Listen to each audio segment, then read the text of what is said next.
Welcome to another C2 Proficiency ESL-lounge reading lesson video.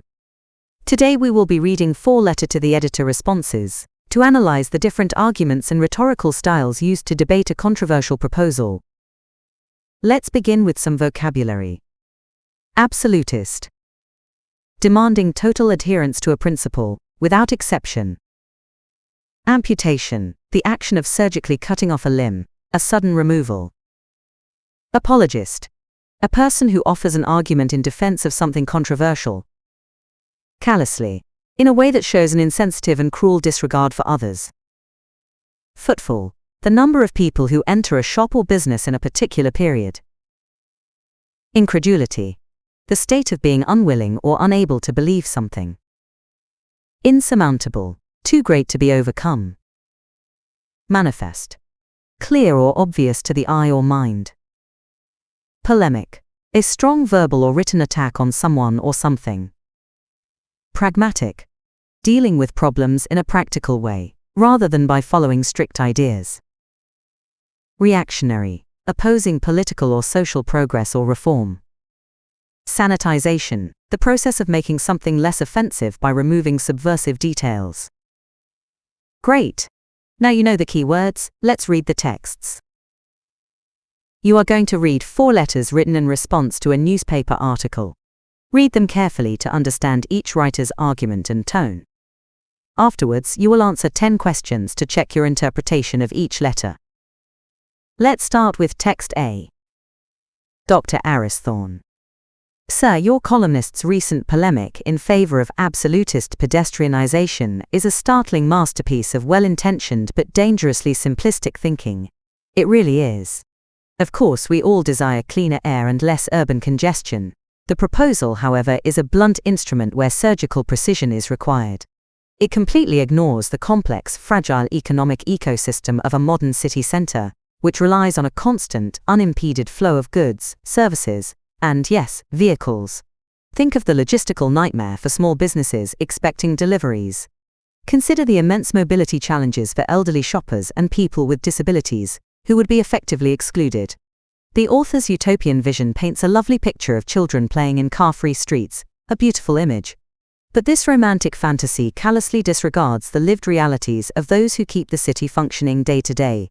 A more pragmatic and nuanced approach, involving integrated public transport and carefully targeted low-emission zones, is the only viable path forward. This is not a matter of idealism, but of practicality. We must be wary of solutions that would kill the patient in order to cure the disease. End of text A. Let's continue. Genevieve Scott. Sir, I read Saturday's opinion piece with a mounting sense of incredulity and no small amount of anger. The author writes with the breezy, detached confidence of someone who has evidently never tried to run a small retail business in a fiercely competitive urban environment. My family has run a specialist bookshop in the city center for the past 20 years. It has been a struggle. We have survived the relentless onslaught of online giants and punitive rising rents through sheer tenacity and the loyalty of our customers. What we would not survive, however, is the catastrophic drop in footfall that would inevitably follow a blanket ban on cars. Our customers are not just local office workers on their lunch break. They are people who travel in from the suburbs and surrounding towns specifically to visit us, often buying heavy, awkward parcels of books. To suggest they should all switch to an often unreliable public transport system is a fantasy born of privilege. This proposal is not a progressive policy, it is an existential threat to our livelihoods. End of text B. Let's continue. Alistair Finch. Sir, I was utterly dismayed by the overwhelmingly negative and reactionary tone of the letters you have published in recent days regarding the pedestrianization proposal.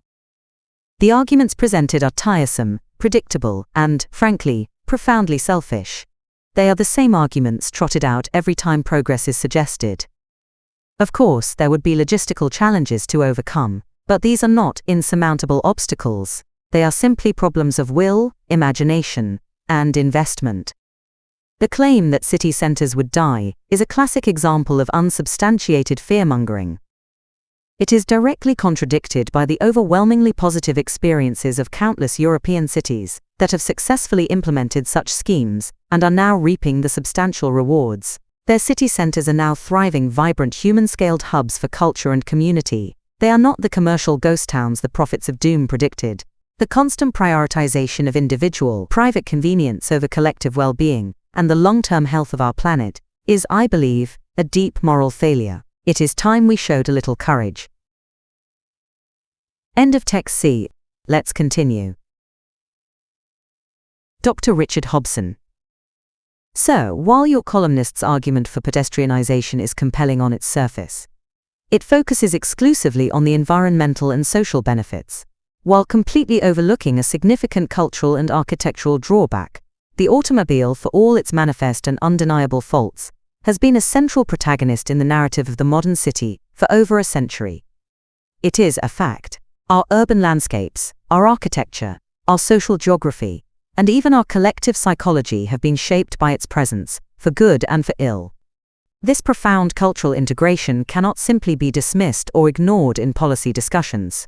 To simply erase it from the picture in one fell swoop is to engage in an act of historical sanitization. It would risk rendering the city a sterile theme park version of itself, stripped of its chaotic, sometimes maddening, but always vital energy. I am no apologist for the internal combustion engine. However, I believe the transition to a post-car city must be a gradual, organic evolution, not a sudden, top-down amputation of a fundamental part of its complex identity.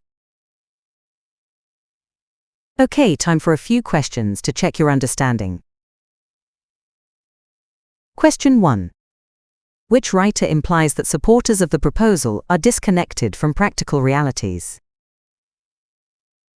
Pause the video now to think about your answer. The correct answer is B. Genevieve Scott.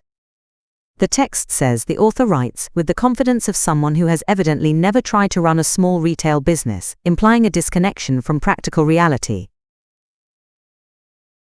Question 2.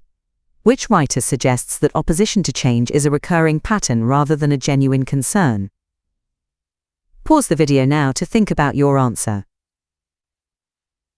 The correct answer is C. Alistair Finch.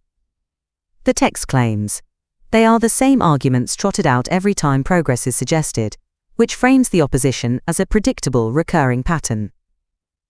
Question 3. Which writer portrays their own situation as a battle for survival against larger forces? Pause the video now to think about your answer. The correct answer is B. Genevieve Scott. The text states that her business has survived the relentless onslaught of online giants and punitive rising rents, which frames it as a battle for survival. Question 4. Which writer characterizes their opponents as backward-looking in their thinking? Pause the video now to think about your answer. The correct answer is C. Alistair Finch. The text describes the tone of the opposing letters as overwhelmingly negative and reactionary, with reactionary meaning opposed to progress. Question 5. Which writer implies that hasty implementation would be destructively reductive? Pause the video now to think about your answer. The correct answer is D. Dr. Richard Hobson. The text warns against an act of historical sanitization that would strip the city of its energy, which is a form of destructive reduction. Question 6. Which writer presents themselves as offering a more sophisticated solution than the original proposal? Pause the video now to think about your answer. The correct answer is A. Dr. Aris Thorne. The text contrasts the simplistic thinking of the proposal with the writer's own call for a pragmatic and nuanced approach. Question 7. Which writer implies their opponents are acting against the interests of future generations? Pause the video now to think about your answer. The correct answer is C. Alistair Finch. The text argues that prioritizing individual convenience over the long-term health of our planet is a deep moral failure, implying this harms future generations. Question 8. Which writer suggests that one mode of transport has become inseparable from urban identity? Pause the video now to think about your answer. The correct answer is D. Dr. Richard Hobson.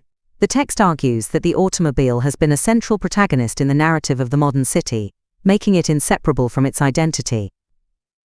Question 9. Which writer views the current crisis as requiring delicate intervention rather than dramatic action?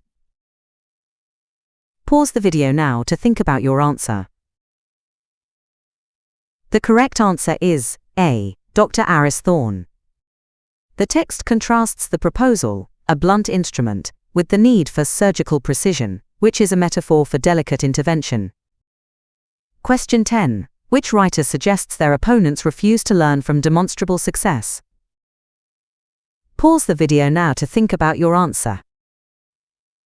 The correct answer is C. Alistair Finch. The text claims the fear-mongering is directly contradicted by the overwhelmingly positive experiences of countless European cities, suggesting opponents are ignoring this success. Let's quickly summarize the lesson. On this screen you can review the main points of the text and the key vocabulary. Finally, here are a few discussion questions. Feel free to share your thoughts in the comments below. Thanks for watching this ESL Lounge video. Don't forget to subscribe for more lessons, and we'll see you in the next one.